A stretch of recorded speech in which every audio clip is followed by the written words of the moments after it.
My name is Cherilyn LaBranche, and I attend St. Gabriel the Archangel Catholic Church in Gentilly Woods.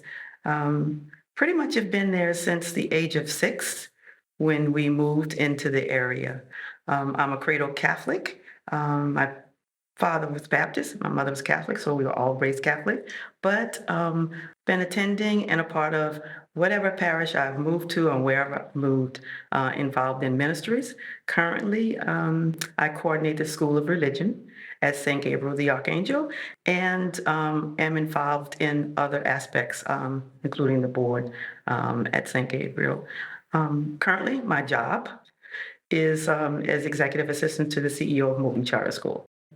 So, in terms of the evolution of my faith practice, my chosen faith practice as an adult, I originally was raised at Holy Ghost Catholic Church, which was an all Black Catholic church and school. And so my original Catholic life began there, first Holy Communion, confirmation. But when we moved to St. Gabriel, had a very different experience.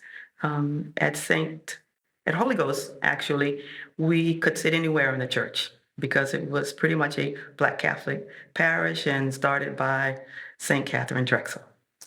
So after moving to St. Gabriel, we were relegated to the rear of the church. So we moved there when I was 6, and from that age on through high school, we attended relatively, every Sunday, St. Gabriel, but it was a different sort of parish at that time. And so integration had not fully taken effect, even though we were part of that parish. What was very different for me was that at Holy Ghost, we sat wherever we wanted to, and the priest ministered to us through our school classes at Holy Ghost and then also at church on Sunday. St. Gabriel was very different, but after a period of time, and that was in the 60s, after a period of time, we were able to move around and it changed. Also, the parish changed and the neighborhood changed. And so that made it a lot more comfortable because we were more integrated at that time. Certainly, parents being good models in terms of their faith practice, and my grandmother with her faith practice. At first, we didn't have a choice, but when you get to your teen years, you begin making choices, and of course, college. And it used to be sort of an obligation all the way through college. It was an obligation. You go to church on Sunday unless you're going to hell, right? So didn't want to do that, but after some years passed and I chose ministries and St. Gabriel changed dramatically in terms of how we were received as a faith community. That made such a difference. And when I moved to Michigan, the same thing, I joined predominantly white churches, but became a part of those faith communities because we inserted ourselves.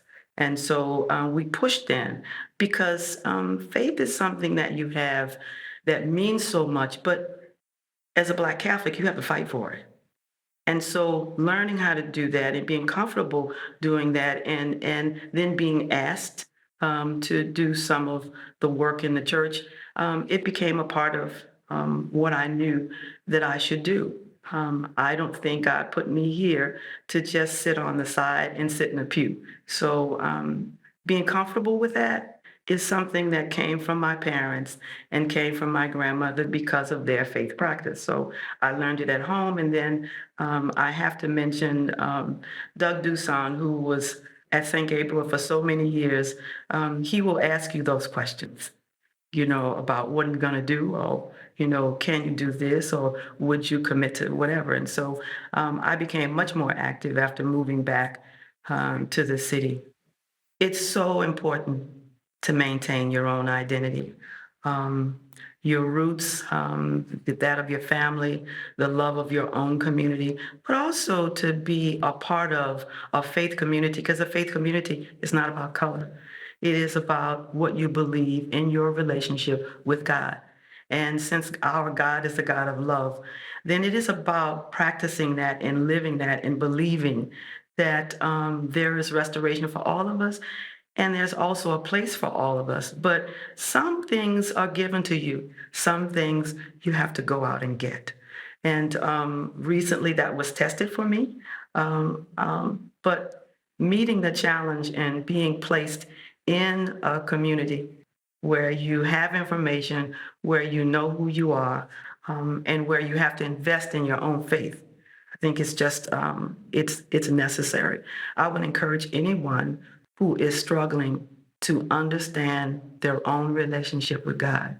He doesn't have the color barrier because God made us all in his image and likeness.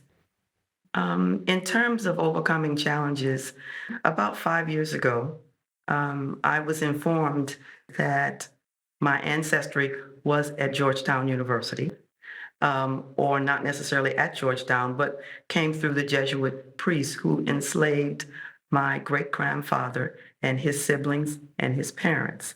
And so he grew up a slave, and my grandmother, maternal grandmother, um, also grew up on a plantation. Now, that seems like a very short time ago, and it really is, because the history in the United States, um, there's some conflict in terms of what we've been taught and what we know as truth. And so, facing that on the day that I found out, May 24th of 2016, there was an article in Georgetown, not in the New York Times. It was an article that identified 272 enslaved people by name. I could go to the manifest. It's true. There was a sale. And so understanding that at last I know my real identity in terms of what is true about our history, but also what is true about the United States and its role in enslaving human beings. And so to know that Catholic priests were a part of that, and Catholic priests participated in that, it wasn't stunning to me, but it was uh, very eye-opening because our church has been in denial for so long. And not just our church, but our greater society. And so for me, it was joyful to get confirmation of what I had been told, but I had not seen it written, I had not seen it identified, and I had not seen the names of all of those people on the original documents of sale and on the original slave inventory. So that was eye-opening, and it's become part of my work through my church, through my ministry, and through an association that I chair. I'm not sure if I have separated the difference between whether or not you go up north and you tell the story, or whether, of course, I've been all over telling that story. But I think when people listen to that story, and it is a very personal story for me because it's my family, but when you listen to that story, you have to question who we are, not just as a faith community, but what has been received when you were a child and you were in school, what was told to you. If you've never heard it or you never believed it before, do you know that cotton and sugar were king? And when they sold my ancestors from the Virginia area to Louisiana, that they were fulfilling the needs of planters who had plantations, not manors, but plantation, to make money from sugar and cotton. And so that is part of our history in Louisiana, and particularly in New Orleans, where this was a major port city then, where there are places identified as auction blocks that my people were sold.